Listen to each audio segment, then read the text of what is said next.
Yesterday I was thinking, which sometimes can lead me into trouble. I have a new grandson, and I was thinking last night, after doing some weaving, that unless someone teaches him some of these skills, including sewing, these are going to become lost arts. I was thinking my nieces, nephews, they don't know how to do a lot of this stuff. Not because they weren't necessarily exposed to it, but they didn't follow up with it, or follow through with it, or it's been easier for all of us to go to Walmart or Amazon and buy what we need. But recently in the pandemic, everybody is now talking about there may be a break in the chain of supplies. So for those two reasons, one, these things are going to be a lost art, I think. My grandfather and father were printers. They were composers and meticulously set little tiny pieces of metal type to print newspapers, newsletters, and now it's all done by computer. And you know, it took each of them maybe 40 or 50 years to become a master at that craft. And now there are very few people doing that, and the presses are considered antique. And it's really a tragedy, because if we lose our power grid, or climate change forces us to start doing without electronics, we're going to be up the creek and everybody's going to be writing with a pencil. So some of this is my opinion, or that we're going in the wrong direction. But some of it is these skills, all of these basic skills are connected to proper brain function, believe it or not. And the reason I'm saying that is because I have seizures, I have epilepsy from the car accident, and my brain shuts off and I have to restart it, and consistently over the years it's still the same answers on how you do something.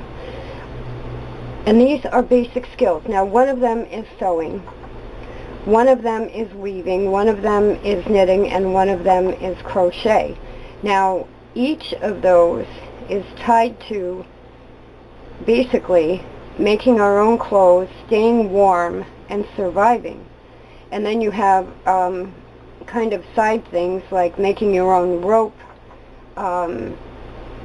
Maybe you would move into the carpentry and making the tools to help people do these things. But it's all based on survival, which is a primal instinct, I think, in brain function. So what I want to do with this video is give people a way to make something themselves. One, in case you can't buy it. Two, in case we don't want to have to depend on China for our supplies. And three, for brain function. I mean, none of this hurts you to do. And it all leads to positive thinking that you can take care of yourself, which then alleviates fear, trauma, all kinds of things.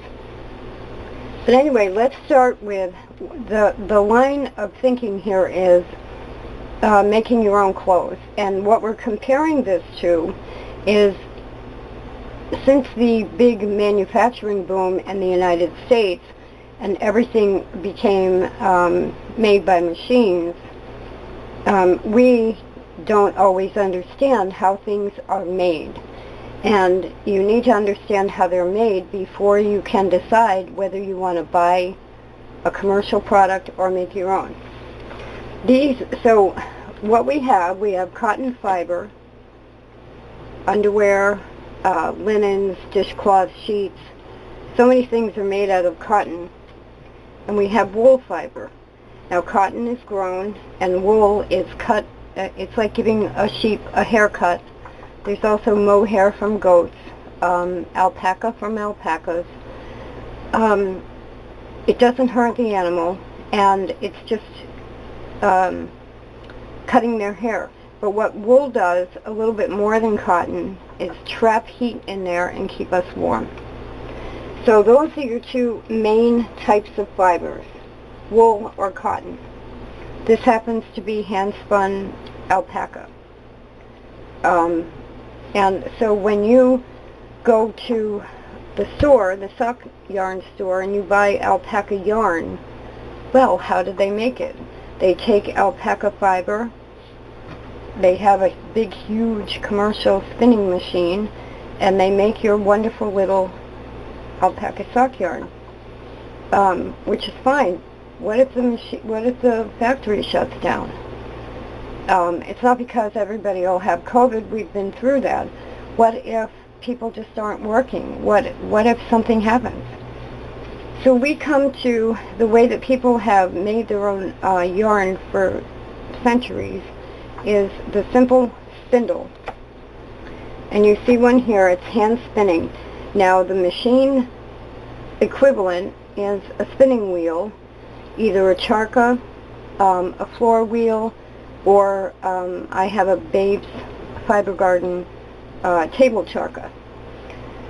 But basically, this is some woodworker cutting whorls, sticking them on a dowel, and putting a cup hook at the top. And what that does is give you a way to spin yarn. They're called drop spindles because you spin them. I mean, you spin them, you let them drop, and you pull the twist up into the yarn. So about $10, not very expensive. It's a survival tool, because with this you can make almost anything, whether it's wool or cotton. Now to make your own, this is a dowel, a piece of wood I had lying around.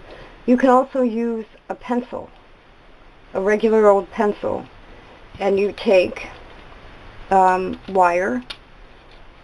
You might have some copper wire hanging around the house. This is brass wire. Very inexpensive, different wire alloys at a hardware store. You can get copper fairly cheap. And you wind the wire around the top of your stick, whether it's a pencil or a dowel. You form it into a whorl, and instead of needing the cup hook, you shape the hook out of the wire. Then with this one, I made it a little more stable by adding, it's really crayon wax. I lit a crayon on fire and dipped some wax on it. And what you have is a drop spindle. Now this one goes a little bit out of balance when the hook section moves, but I made it that way so that I can use it for different type fibers. And this yarn that's on there now is a little bit overspun, so it's going to do that anyway. But there you go. You can make your own spindle out of wire. You can even strip that out of your basement wiring or your old cable wires or something. You know, you can come up with wire to do that. And then crayon wax. Somebody once said to me that I have all these ideas and some of them are good and some of them are bad. It's not really that. What it is sometimes things are easy and sometimes things are more difficult. So this particular one is an example of how you have to fiddle with it a little bit and use your thinking of designing to come up with the best spin. And I haven't worked with this for a while, and like I said, this is overspun. But then what you're doing is you're keeping your gray cells in your brain functioning for problem solving. It's a very positive thing. So we're on the line here of how do I make my own clothes? Well, the first thing you do is tell all the manufacturers to go jump in a lake, and you get some raw wool or cotton fiber, and you start spinning your wonderful yarn.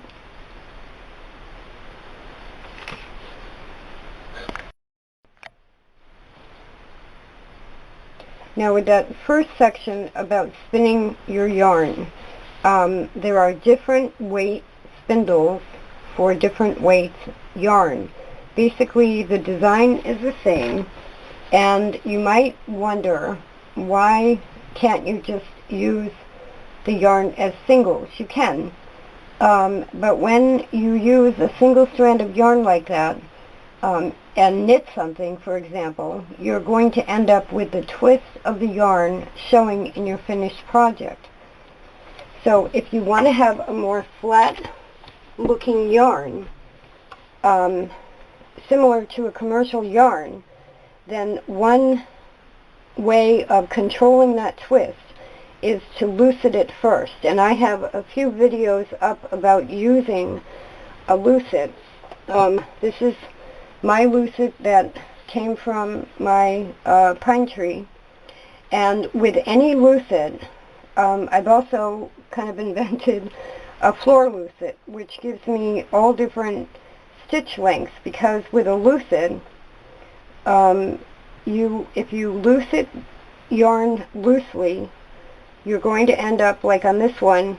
I get a stitch about that big. I can pull it tight and make tight rope, or I can leave it loose and get a stitch length. So now if you look at the simplest way to make a lucet is to take an old wooden thread spool and put 2 screws in the top. You can also use nails, and a little bobbin of yarn, and you can make luceted yarn this way. Now originally both Knitting Nancy's and lucets were used to make horse reins or braided ropes or trim that had structure and strength in them. So this is not your typical lucet, but this is a viable lucet. Now you can see this is hand spun down here of all different kinds. This happens to be Navajo churro warp that I had left over, which is like a sock weight yarn. And now you can see how when a commercial manufacturer spins yarn, they do it with machines that are set to make bulky or thin yarn, all the different gauges of yarn. You can do the same thing with lucets and simple lucets. If I set these 2 screws further apart, they're going to give me a longer stitch, which in the case of making your own yarn gives you a thinner yarn. But the main reason for doing this is to control the twist in the yarn. So where I'm going to take you in this video is to a potholder loom. And we've seen recently my potholder loop yarn that I keep in a wheel of life. The equivalent, if you're not going to buy potholder loop and make yarn, the equivalent to that is luceted yarn and not Knitting Nancy yarn. You can make a Knitting Nancy the same way. But the reason it's luceted and not Knitting Nancy yarn is because each of these is 2 stitches that are then held together where they cross. And if you look at potholder loop yarn, it's 2 pieces of fabric that are held together at 2 ends. So the equivalent of potholder loop yarn is luceted yarn with different stitch lengths that you can do. Now, so if I knit this, crochet it, or weave it, I'm making a more structured fabric. And what we lack with big manufacturing machines, when we don't have those, We have to compensate for what they're able to do in different ways. Now, when you get to making a lucet or the potholder loom, the spindle you could make with wire and pencil. So you didn't really need any tools for this because you wrap the wire around the pencil tightly. But when you get to making lucets, even if it's a very simple one, you're going to need some tools. So for years, I've used a hand drill and drill bits. Different size bits you can get. And whenever you're making something, it's good to drill a starter hole before you put a screw in, or before you nail a nail in. Sometimes you use nails to make pilot holes. They're called pilot holes. So you need a drill. For the first time in my life, I bought a power drill that I haven't opened yet or figured out. Battery operated, rechargeable, should make my life a lot easier, because my hand drill only really handles smaller size drill bits. So I splurged and got a power drill. So you might even have one in the house already, and you're probably far ahead of me on power drills. You can use nails, screws, or cotter pins.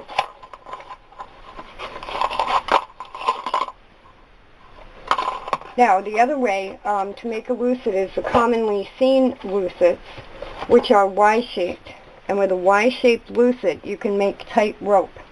But what we're trying to do is make a yarn that is thin enough to work on a potholder loom, and yet will trap warmth, whether it's cotton or wool or any other fiber, and build our fabric a square at a time so that there's less waste. So in addition, when you go to make the simplest lucet in the world, this is a knitting Nancy I'm working on, and another reason why I needed a power drill was this particular piece of wood was giving me a hard time. But here's an old garden stake. You can use branches like I showed in the video on backstrap weaving. This is about 2.5 inches tall, and you can get, these are going to be for my Quilts for Veterans sets. So let's say I get 5 or 6 of them. Out of here, you mark them off with a pencil. You use your trusty carpenter saw to cut them. You then drill 2 pilot holes, one here and one here, and you don't need a hole like a knitting Nancy because the rope will just fall off the side. Now, I have brought some other things out, but to continue with the lucet, that you make like a little knitting Nancy, the one thing you need with that, and I'll use the thread spool one as an example, these are the bigger lucets to make rope with, made out of tree branches. And I also carve sticks in case I want to use these to pick up the loop. So if you have either type of lucet made, the way that you lucet yarn is to very simply hold your working open yarn against the brass screw, pick up a loop, and put it over the screw, over the loop. It's just like a knitting board, only you do just 2 stitches. So the commercial item here is the hook. And if you don't want to buy a hook, you find little sticks and you carve a hook with just a point at the end. And then you have a hook for either a knitting Nancy or a lucet, very similar to the big lucet. So now we've eliminated needing to buy yarn. Raw wool is like $20 a pound, and then you wash it and you can hand card it, and then it's ready to spin, and that's kind of a whole other story. But once you have that, or cotton fiber, and you spin it, we've eliminated buying yarn, and with a lucet we now have a way to control the twist. And the reason we're going to make a potholder loom, this is the typical potholder loom. This has 19 pegs on each side, but you can see from the controlled hand-spun yarn that if you use this instead of potholder loopers, it's a little bit thick on the loom, and so it's doable, but it's a little bit it would be a little bit hard to work. These are really made for, at the most, like a worsted weight stretchy jersey looper. And so what we want to do is adapt that to a potholder loom with the number of pegs on each side that we want. And so you could make several of them if you wanted to, for fine yarn, for heavier yarns. You see a wheel of life of potholder loops here, and that's between a bulky and a super bulky yarn. So if I were going to try and weave fabric that way with the yarn, I would have a hard time on a potholder loom. So why pick a potholder loom over a backstrap loom? One reason is portability. Another reason is they're contained. And like I said, you can build your fabric if you want to make... I have a vest pattern that I need 25 inches square to cut each piece out of. Well, that's 5 pieces of potholder fabric across and 5 down. You can't get any easier than that. And then that eliminates me having to buy 2 yards if I only need 1.25 yards. You know? And again, we're telling the manufacturers, well, wait a minute, we can do it better. So the other thing you're going to need with a potholder loom is a crochet hook to get the fabric off of there. And what you do at the end is start at one corner and crochet the loops into each other. Pick up a loop, move the next loop over it, and single crochet is easy to find online. You just crochet the edge off, keep the last loop out, and I put an extra piece of yarn or something in the loop to keep it from going back into the fabric. And again, all you need are sticks and a penknife to carve a crochet hook. Very simple. So the last thing we need to be able to make is the actual potholder loom. And you're going to need your saw. I'll show you the wood pieces that you can look for or pick up. You could probably also use tree branches, but you'd have to be careful about how level it is if you want to put it down. And you know, just as an example, these are vintage Nellie B loops. $1.59 from like the 60s. $1.59. And now I'm arguing with Harrisville Designs because they get $90 for 5 pounds. You know, that's 1 yard and 3/4 of fabric, $90. I don't know who they're addressing, but it isn't me.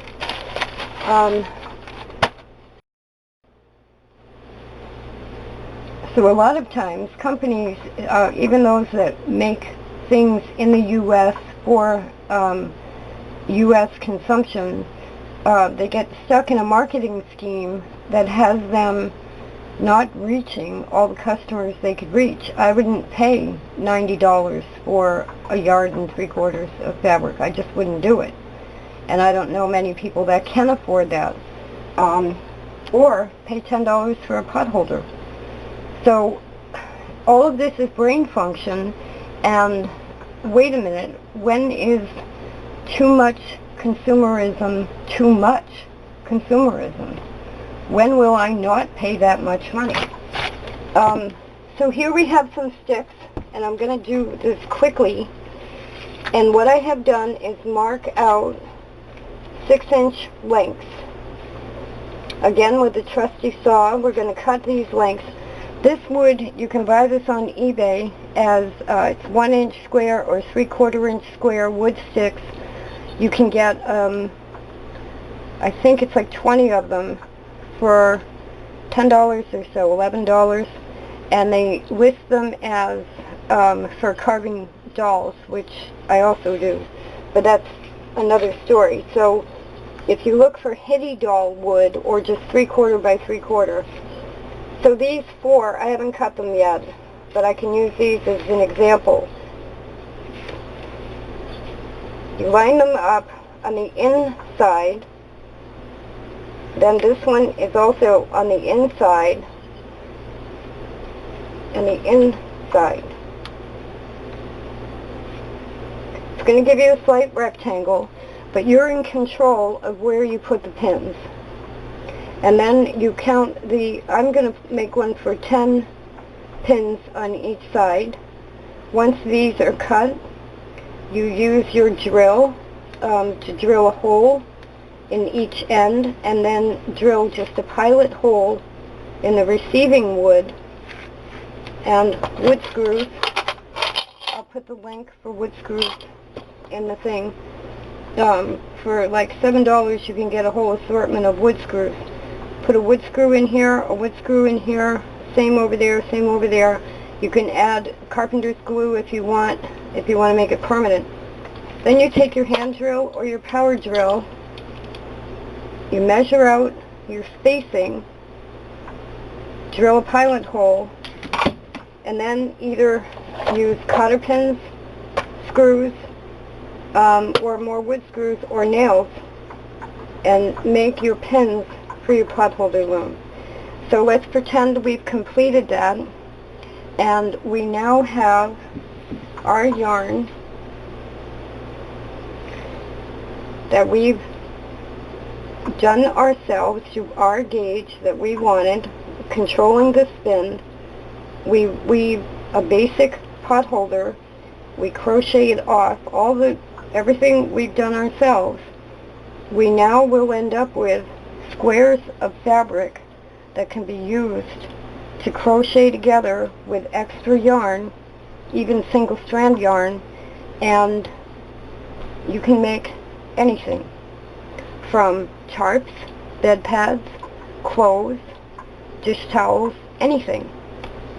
And then you sew it together, and you are completely not owned by the consumerism in our country. And you are able to take care of yourself. One more quick thing regarding drills. I've used a hand drill for the past like 20 years. I was the only girl in shop class in high school. I've used jigsaws, drill presses. I've used power drills. I inherited my father's drill and I just can't use it. I think that a power drill or a hand drill becomes a personal tool. And he had a really good Craftsman power drill. And you know, fathers and mothers are so important, because a lot of what you've just seen me learn, I learned from my parents. And so hold on to your parents, ask them questions, tell them how they do things, and we need to not let simple brain function skills become a lost art.